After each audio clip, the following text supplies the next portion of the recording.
they are not worthwhile. I mean, they don't give good results for companies and for the economy. That's why some critics say that there is a Swedish paradox, you know. The second question is, differently from Sweden, in Brazil, the investments in science and technology are lower than in Sweden. And do you think that reality could be an obstacle to a future cooperation between the two countries? The first question, I'm not sure that I'm capable of answering that and have the answer on that, because I didn't know that. And I'm not myself so involved in research and development, even if my presentation have covered that to an extent. So I think someone else need to answer that.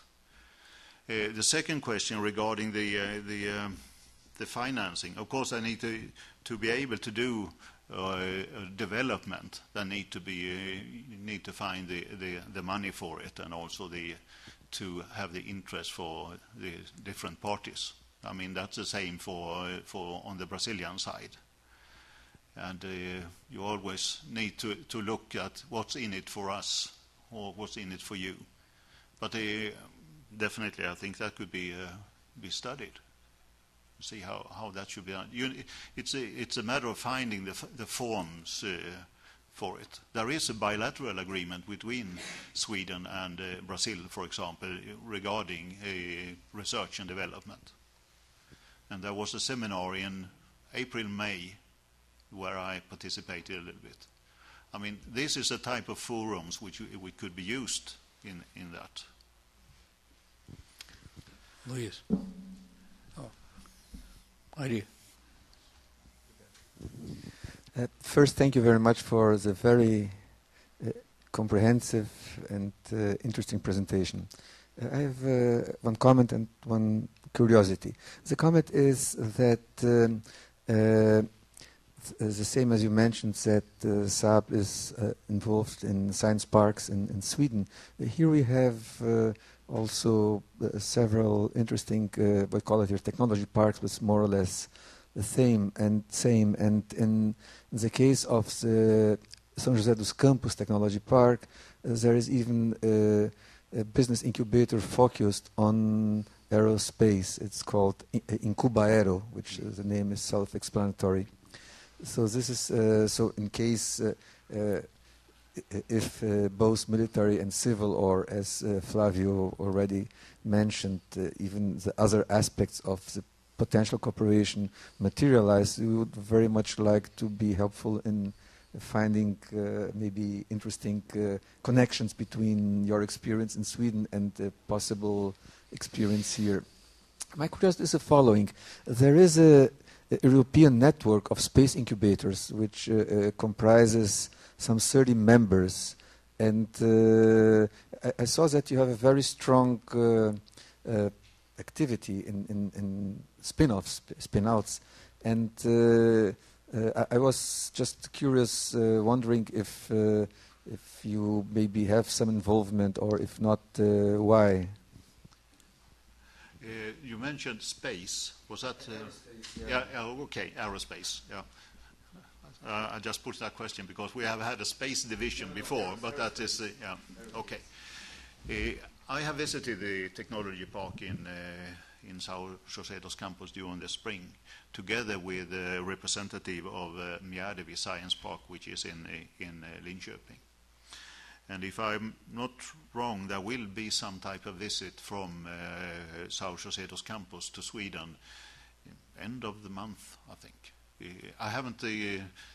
People have just come back from vacation, so I haven't it confirmed. But there is a dialogue ongoing there to see what could be found. And I think, yeah, in end of August there was a schedule for that. I know. I have. I just want to ask, since we are transmitting this by our video to other places, just present yourself before speaking, please. Okay, Mário Sérgio Salerno. I'm from the Polytechnic School, Engineering School of the University of São Paulo, so the executive coordinator of the observatory. I would like you to comment on the SAAB's policy from spin-outs. How does SAAB support spin-offs or spin-outs created by technologies developed in the SAAB's program? Is there a formal policy, financial support, stock options? Which are the relationship between SAAB and the spin-outs? Yeah. And the intellectual property, to whom belongs intellectual property? Yeah, I don't have all the details of that, but what I presented there was if we have a technology which we believe can be utilized in creation of a company or for some other purposes than just in our core businesses, we're trying to build a company around this idea and arrange with venture capitals. You need to get people who are interested in financing in that. And I believe I'm right when I am saying that SAAB normally keep ownership of some part of the company, at least in the beginning. Then it depends on the development, of course.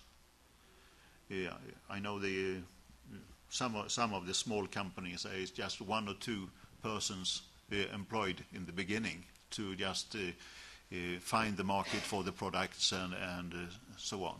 But then gradually it grows. But I think the key is to find the capital, the venture capital.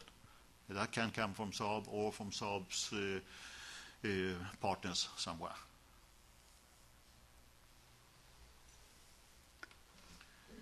Can I follow up with one question from your presentation?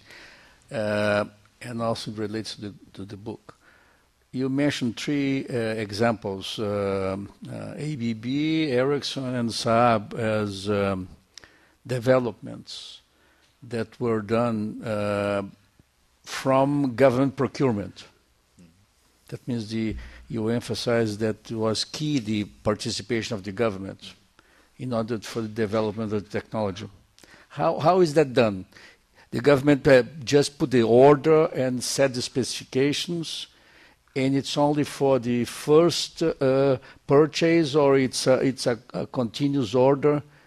How is this government procurement supports this major development?